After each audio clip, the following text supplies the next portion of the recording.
If you love Baltimore sports, you'll love WNST.net. Life for a coach at Wilde Lake.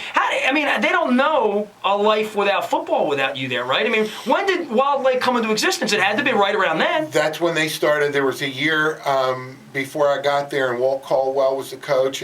Columbia was a bunch of trees in 1971, right? Yeah, it was. It was. I mean, we moved into high school. It wasn't finished yet, and it was really a transition because I was born and raised in my family for the last 3 generations before we're all in Howard County. And I can remember being in high school and Jim Rouse coming in showing a slideshow. That's how old it was in the gymnasium, saying about this town he's going to build. I remember elbowing my buddy George Boatler and saying, "Hey George, can you believe this guy? That'll never happen."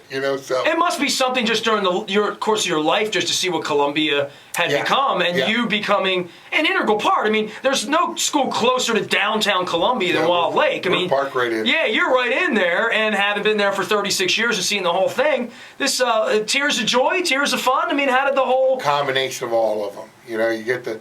It's one of the things we had a little retirement party the other week, and you get to live the dream. I wanted to be a high school coach. I got to be one, so it was great.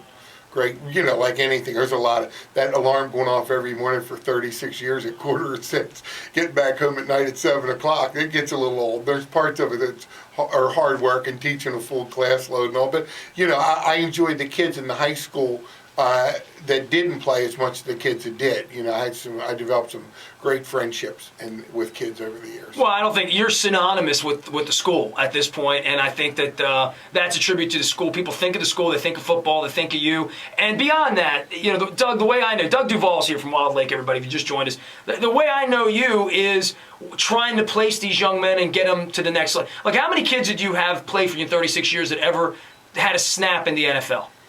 Well, we necessarily haven't had a lot of kids in the NFL. Certainly Jim Traber, could have played in the NFL. He did baseball instead.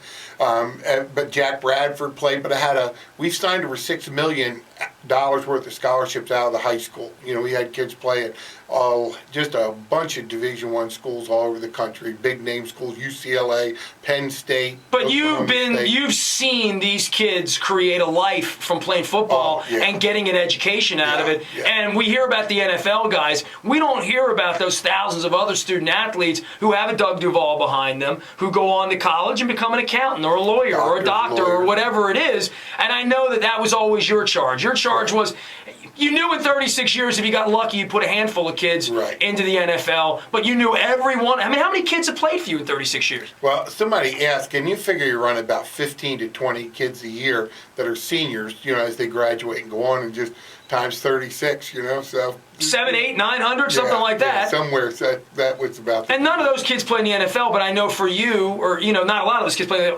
But for you, the whole idea. Every time I'm with you, you're trying to get kids scholarships. I mean, that's what I see you for every single year at these banquets and putting together these coaching groups. Well, we've been fortunate. We had a state coaches meeting on Monday night, and Ned Sparks was there. We're trying to get our rules changed so we can make contact with the kids in the summer, like the schools in Pennsylvania do, Virginia, Ohio, all the people we try and compete against, trying to get our kids into college. We're trying to get it to open up so that we can coach the kids in the summertime. And, we started the State Coaches Association in 1985. There were 12 kids that signed a Division I or 1AA in the state. This past year, we signed over 100 kids out of the state of Maryland. So football in the state of Maryland has really, really taken a firm stand as far as the country. People come and recruit hard because they know for the most part the kids are well educated and recruitable.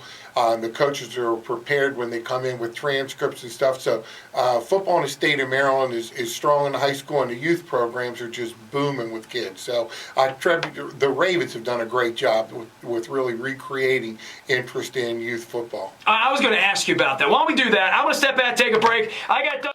If you love Baltimore sports, you'll love WNST.net.